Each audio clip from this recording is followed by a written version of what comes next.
Hello friends, so we are back with the videos of class 11th mathematics, and today we'll continue with the chapter 1 which we have started in the previous video. So in the last video I explained you what is set and what kind of representations a set have, right?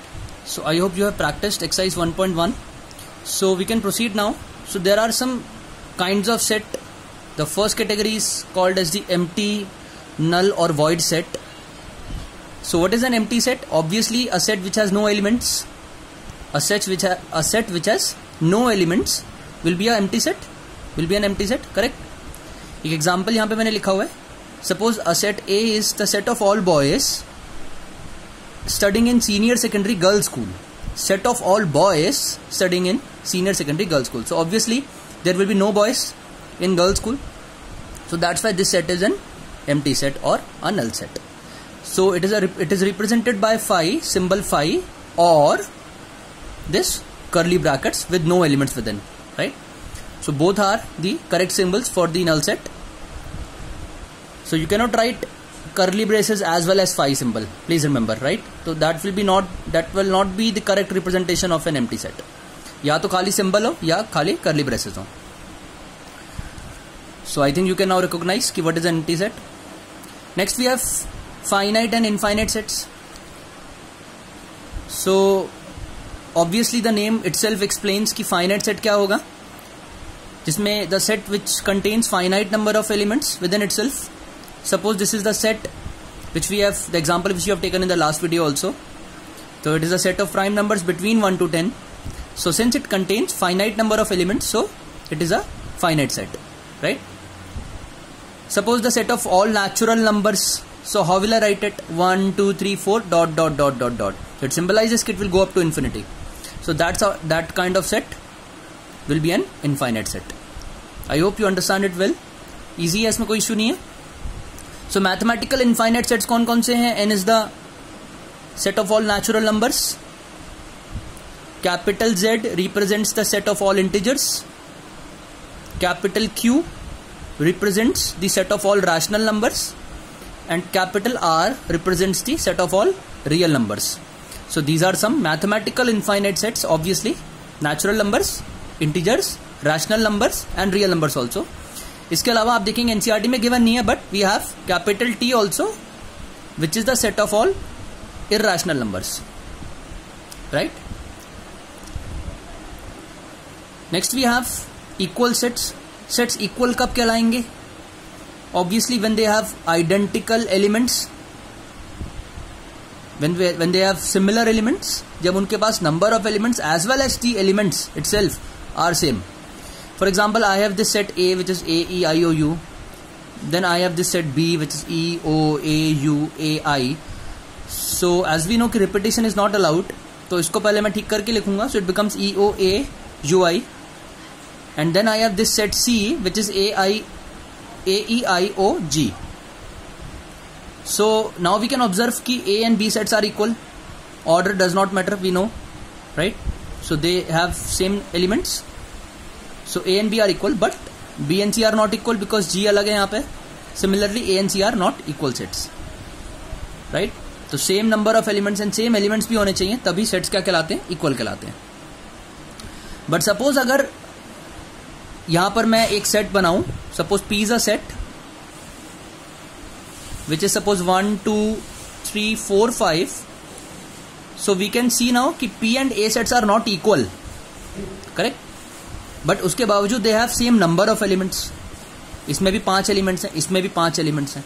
तो such kind of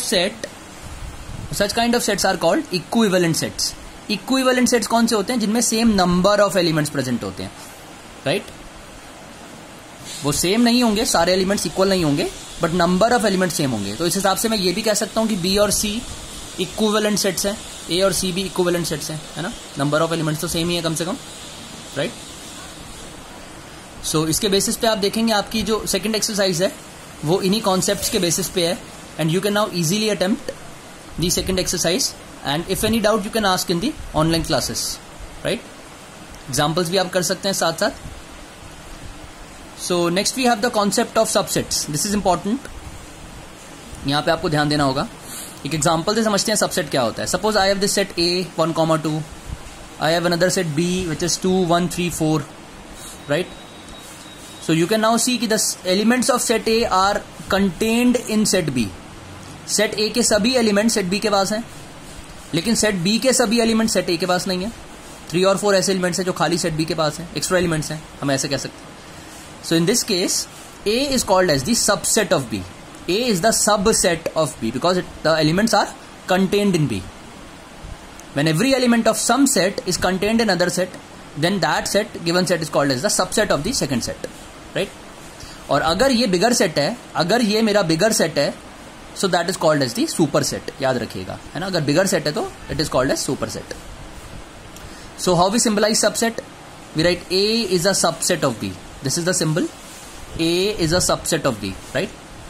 और अगर मेरे A के पास lesser number of elements contained हैं, lesser number of elements हैं, so in that case it is called as proper subset.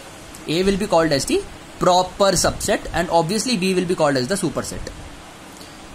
And it is very clear B is not a subset of A. B is not a subset of A because every element of B is not in A, right? Suppose I have these two sets now, P and Q. We can see both are equal sets, right? Both have ABC elements. So can I say the every element of P is contained in Q and every element of Q is contained in P, correct? So that's why P is a subset of Q and Q is a subset of P, right? But देखो मैंने यहाँ equality का sign भी लगा रखा है because we understand कि दोनों सेट्स बराबर हैं, इसीलिए सबसेट तो हैं एक दूसरे के लेकिन बराबर भी हैं. So that's why in these cases these are not called as the proper subsets. क्योंकि बराबर है ना, these are not proper subsets. Proper subset तभी होगा जब lesser number of element content होंगे, राइट? इनफैक्ट ये कंडीशन भी है दो सेट्स के इक्वल होने की कि अगर आप दो सेट्स को एक दूसरे का सबसेट प्रूव कर देते हो, सपोज बी और सी मेरे दो सेट्स हैं, आपने किसी तरह से प्रूव कर दिया कि दोनों एक दूसरे के सबसेट हैं, so in that case both will be equal sets also, correct? इसके अलावा आप ये बात भी नोट करने वाली है कि हर सेट अपना सबसेट तो हो गई. I can say A is a subset of A, क्योंकि ए के सारे एलिमेंट्स ए में तो प्रेजेंट है ही ना, तो every set is a subset of itself, याद रखिएगा. इसके अलावा null is also a subset of every set. Null is also a subset of every set, right? So एक सेट के गिवन सेट के दो सबसेट्स तो मेरे क्लियर हो गए, एक खुद वो और एक नल सेट, है ना? इसके अलावा और क्या क्या सबसेट्स होंगे, कितने होंगे, this we will look at in the next video, next upcoming video. Till then आप अपनी सेकंड एक्सरसाइज कंप्लीट कीजिए और जहां तक इस वीडियो में मैंने एक्सप्लेन करा है इन कॉन्सेप्ट्स को आप ब्रश अप कीजिए till my next video. Okay, thank you everyone, be happy and complete your work simultaneously. Thank you.